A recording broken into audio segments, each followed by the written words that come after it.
ओला dock YouTube channel को subscribe करें और बेल आइकॉन को दबाना मत भूलें। अस्सलाम वालेकुम। अक्सर सवाल आता है कि प्रेगनेंसी के बाद, डिलीवरी के बाद जो वेट बढ़ जाता है उसको कैसे कम किया जाए। तो यहाँ कुछ बहुत ही मुफीद फ़ायदेमंद एक्सरसाइजेस जो कि आपको डिलीवरी के बाद आपका वेट कम करने के लिए, आपके मसल को टोन होने के लिए बहुत हेल्पफुल होंगी, वो हम यहाँ बता रहे हैं आपको। आसना बताने से पहले थोड़ा सा वार्म अप करेंगे। जैसे कि जब आप हाथ खोलते हैं तो इनहेल, बंद करेंगे तो exhale. Inhale and exhale, inhale, exhale, inhale, exhale. 10 to 12 time हम इस तरह से करेंगे। इसके बाद स्टैंडिंग फॉरवर्ड बेंड करेंगे ताकि हमारी कमर के मसल्स प्रिपेयर हो जाएं। राइट हैंड को लेफ़्ट टो की तरफ लेके जाएंगे जितना आप लेके जा सकते हैं। जब हाथ को ऊपर लेके आएंगे तो इनहेल, और जब हाथ को टोस की तरफ टच करेंगे तो एक्सहेल। इस तरह स्विच करेंगे side in same manners. Inhale here, exhale here. 10 to 12 times side change करके। पाकिस्तान के टॉप डॉक्टर्स के साथ अपॉइंटमेंट बुक करें, वो भी पेशेंट फीडबैक देखते हुए। लाखों लोगों की तरह पाकिस्तान के सबसे बड़े डॉक्टर नेटवर्क का फायदा उठाएं और आज ही ओला डॉक ऐप डाउनलोड करें। ओला डॉक, डॉक्टर का अपॉइंटमेंट आसानी से। And then hip rotation and continue breathing. 10 to 12 time both side same manner में। कंटिन्यू ब्रीथिंग, डीप ब्रीदिंग आपकी ब्लड की सर्कुलेशन को बेहतर करने में बहुत हेल्पफुल होती है। On toes inhale, full feet exhale.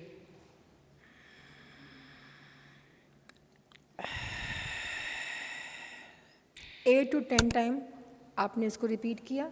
इसके बाद all four, come into all four position. Cat and cow dynamic. Inhale in cow, exhale, cat, inhale and exhale. 10 to 12 time moves करने के बाद हम होल्ड करेंगे काउ में and continue breathing. Cow pose आपके blood को आपकी बॉडी में, आपके वेसल में जमने से रोकता है, टाइटनेस को कम करता है, क्रैम्प को दूर करता है, इम्प्रूव करता है आपकी फ्लेक्सिबिलिटी को, नेक, शोल्डर और स्पाइन। इनटू कैट, ये टोन करता है फीमेल रिप्रोडक्टिव ऑर्गन्स को और दूर करता है मेंस्ट्रुअल क्रैम्प को। 10 to 12 टाइम हम दोनों आसना में होल्ड करेंगे। इसको आप 3 से 4 बार रिपीट कर सकते हैं। Coming to tiger pose, first will do dynamic inhale and then exhale,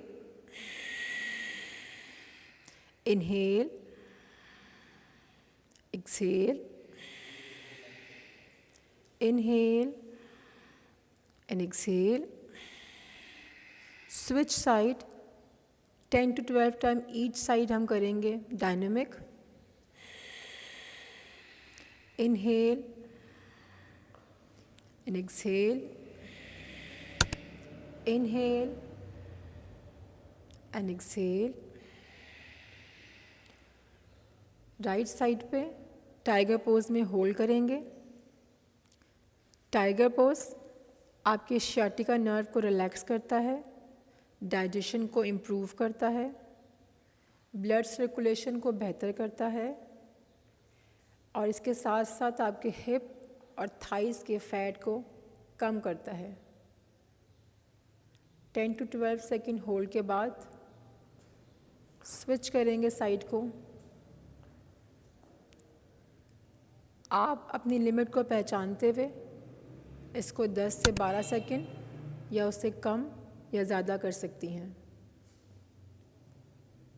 और अगर किसी किस्म की प्रॉब्लम हो तो आप अपने डॉक्टर से मशवरा कर सकती हैं। Come into moon pose. यहाँ हम होल्ड करेंगे और कंटिन्यू ब्रीदिंग, डीप ब्रीदिंग।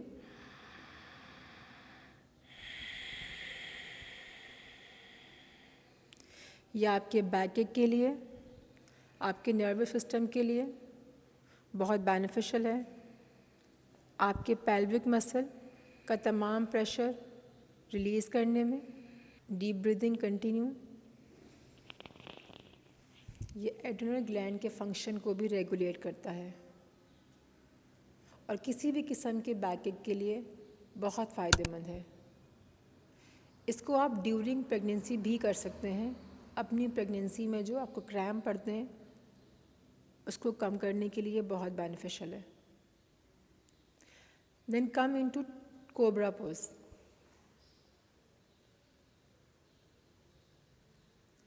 एक तरीका तो ये है जिस तरह ये अभी गई हैं, और एक तरीका है कि आप चाइल्ड पोज में जाइए, चाइल्ड पोज में जाइए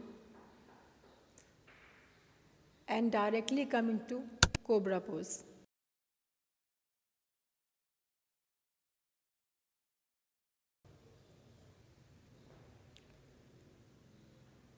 ये पोस्ट नेटल आसन कोबरा पोज, इसको हम एक बहुत ही एक्सीलेंट पोस्ट नेटल आसन भी कहते हैं। यानी कि प्रेगनेंसी के बाद जो आपका साइकिल है उसको रेगुलेट करने में यह आसन बहुत फ़ायदेमंद है।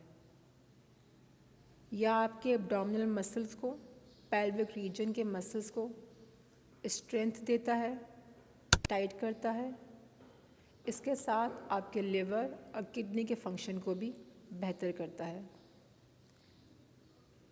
आपके हाथ जहाँ हैं वहीं प्लेस होने चाहिए। आप अपने हाथों को मूव नहीं करेंगे। Child to cobra. हाथों की position should not change when you are moving. आपकी हथेलियाँ जहाँ हैं वहीं रहनी चाहिए। अपनी लिमिट्स को देखते हुए इसको आप जितनी आसानी से कर सकती हैं 10, 12 और 15 टाइम्स। इनहेल हम कोबरा में करेंगे, exhale child pose, inhale into cobra, exhale into child pose. Then cobra में 10 to 12 सेकेंड्स होल्ड करेंगे ताकि इससे भरपूर बेनिफिट ले सकें। Into downward facing.